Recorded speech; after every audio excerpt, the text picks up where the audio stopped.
Hi everybody, I'm Bill Sanders and this is Watch Art Sci, the art and science of watch collection.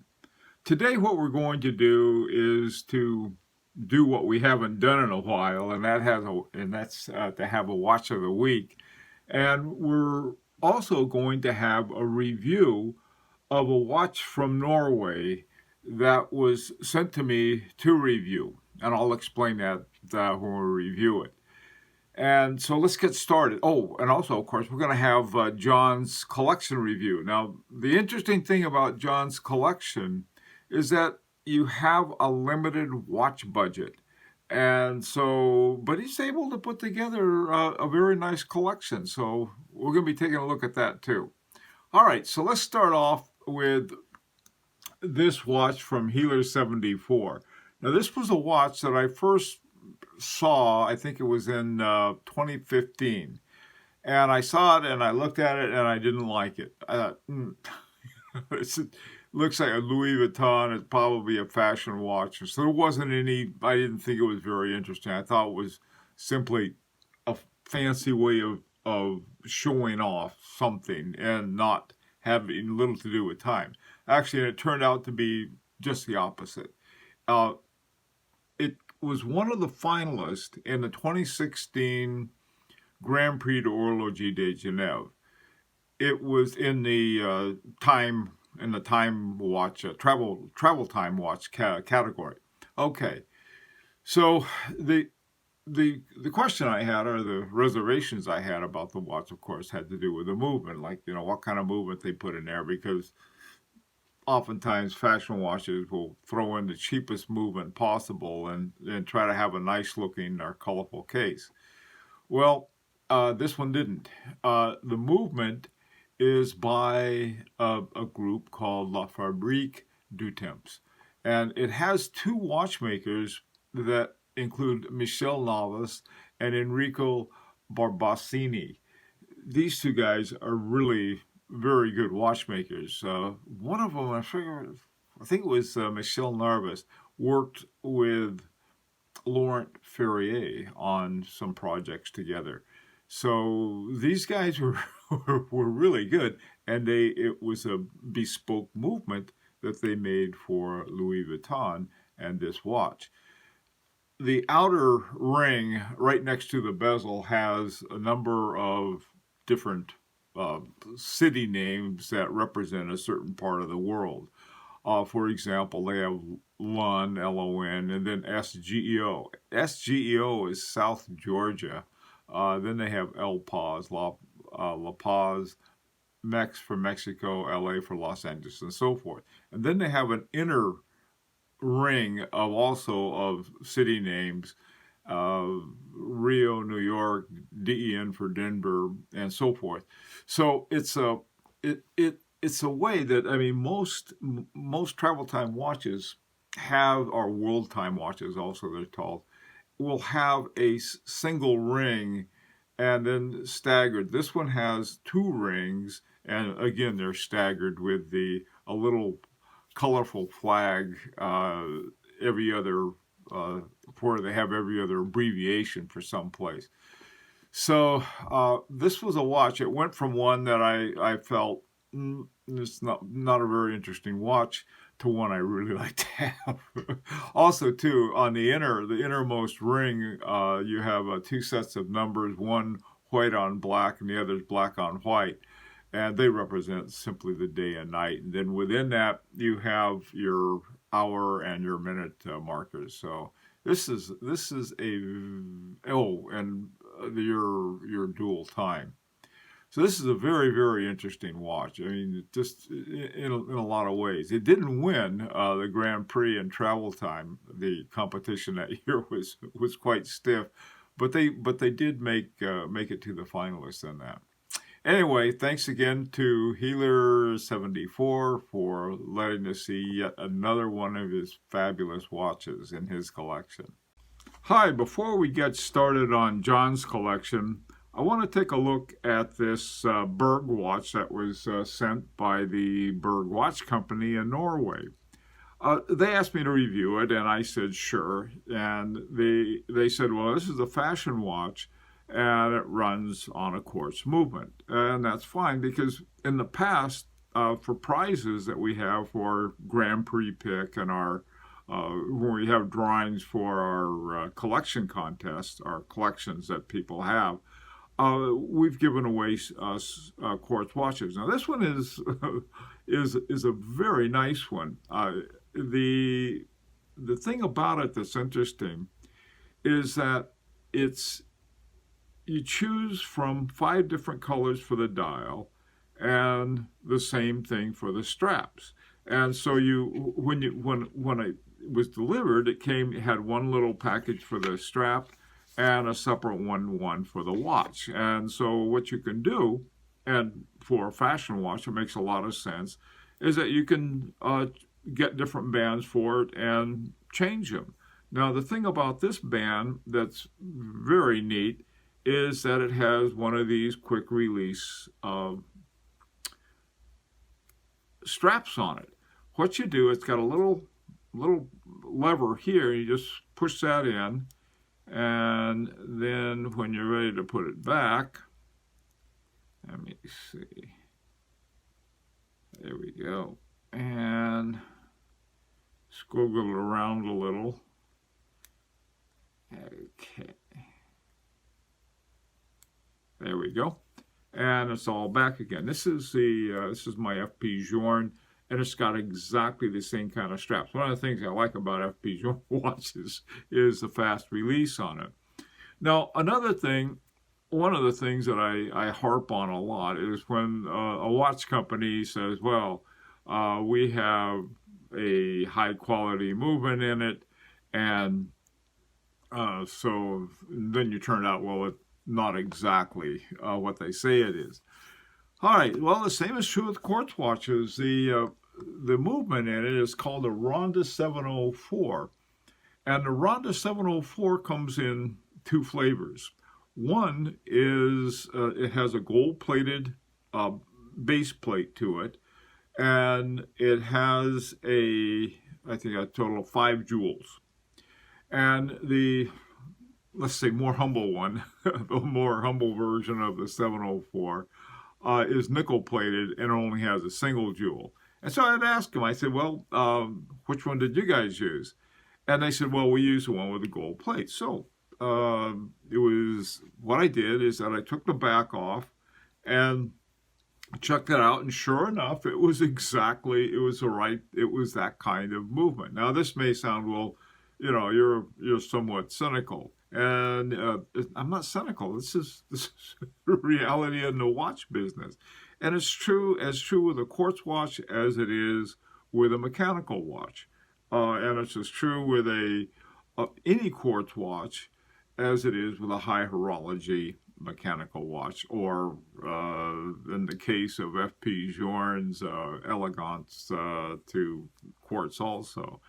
Okay, so this is a pretty cool watch, and our contest, which begins in June, this will be one of the prizes for it. So when we have the announcements for your Grand Prix picks, be sure to send yours in, and maybe you'll win.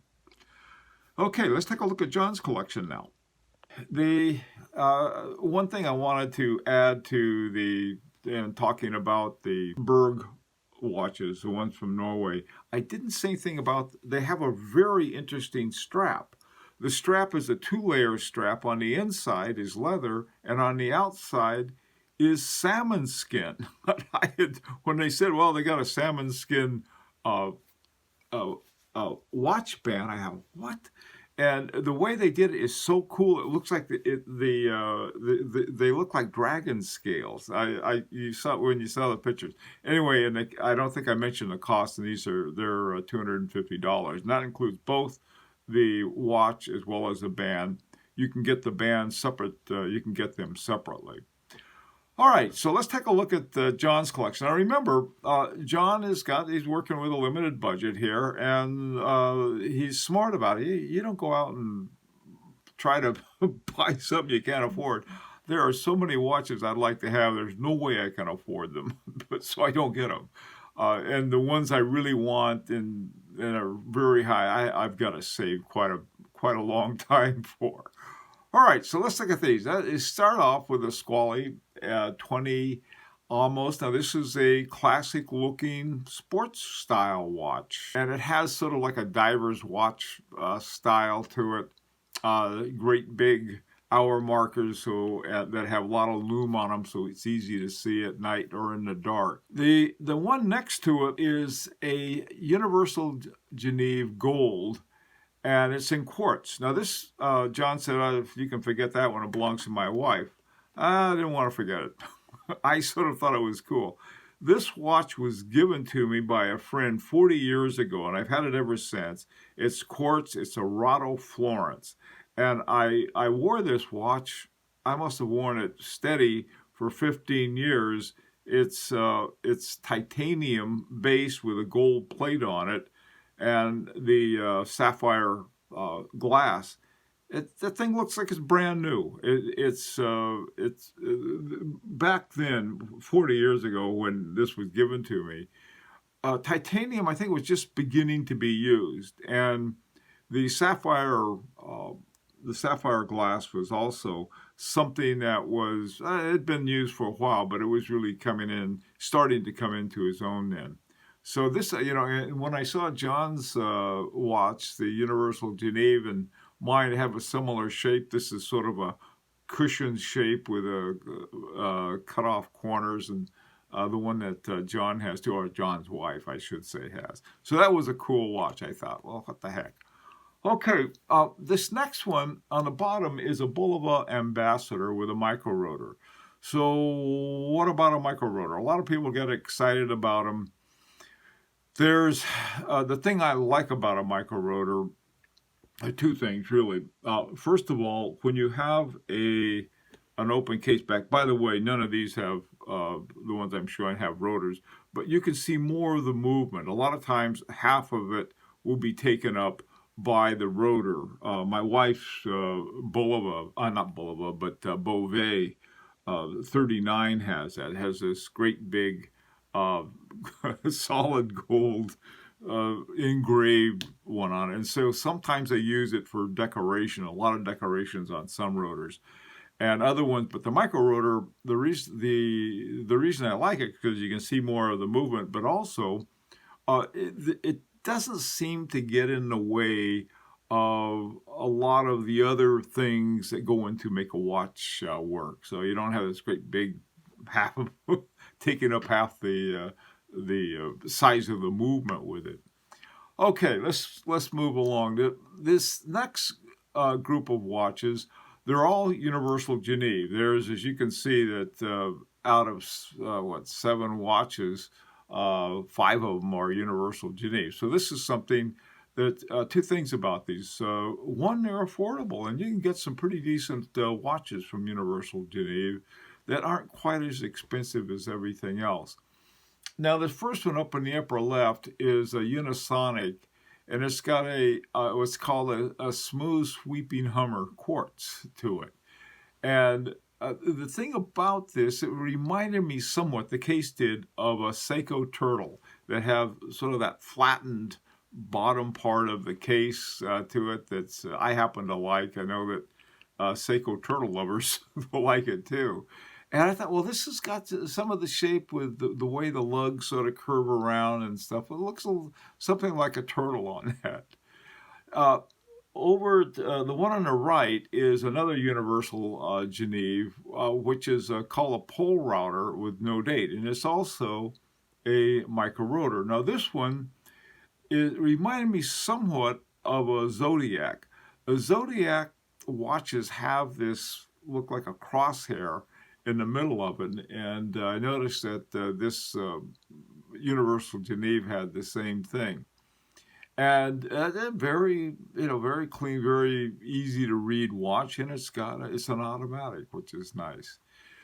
Now the one in the square one in the bottom, it's actually properly called a cushion shape case, is Universal Geneve Shadow with an ultra thin micro rotor. Now, an ultra-thin micro rotor is important in the sense that I mentioned before, sometimes rotors will get in the way of something else.